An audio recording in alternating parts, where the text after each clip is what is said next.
Fai mo la no o fa time si vi na le suo o le chai io ma le chai nino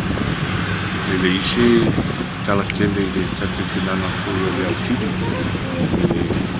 te tono ala nganga ia o la bana penga le fili mo fa mo i pa kumi tini le Oceania Cup na fa tai fu ni tai au e mo le atu ko ia ma le malo so tatu atu no tu la ma lu o na to ta ko ina e ile tatu no mo ia fa mo le tu me mo ia e fu ile nganga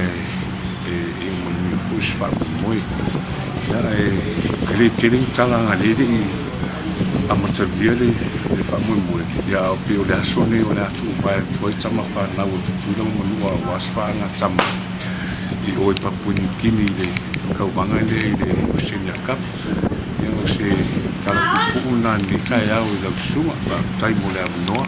o le whainu mea o tamata alo o suiari o tato atu nei e mi Samoa e los fumale ongo players ia ma le management e to wha coaches, assistant coach, team manager ma le team assistant manager ia o le au whai atoa tos fulu o whai o le malanga atu le la malanga i nei ai dufu ngongo lama ka ko players o la whapeona